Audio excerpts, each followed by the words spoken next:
អូនពុតអូនញ៉ៅខំពុតបងទៅពុនជីវិតទៅហើយ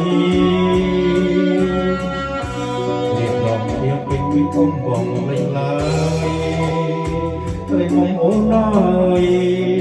ថាจะโดนជួយយំតែស្រង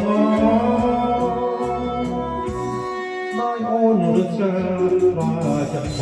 ងធ្វើដោយបងខាំគ្រឿងអូនអត់មានសំដៅអើបងទិញហើយក៏អាចចូលព្រោះចង់សាំគង់អូនឲ្យពីរោះរួយយី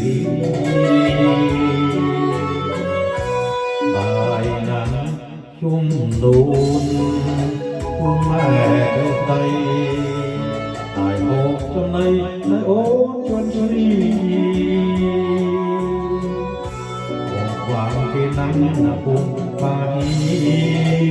ជួយលឿនជីពី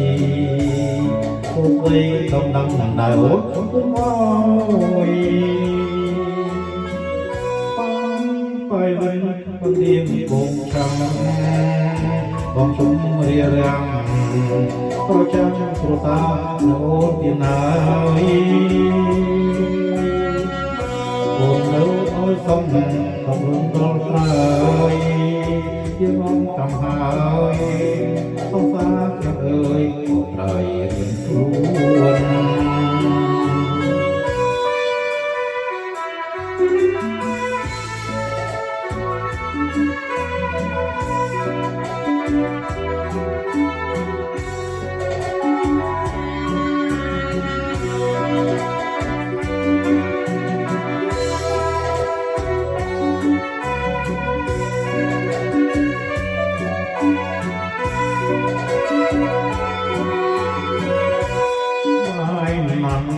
ជួនលូ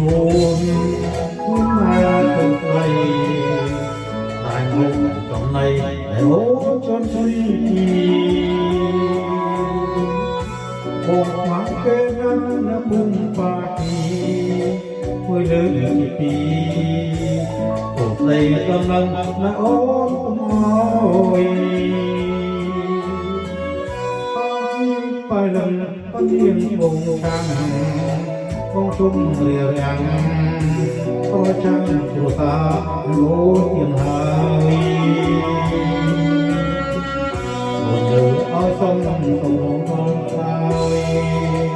ទៀងមកកំហើយ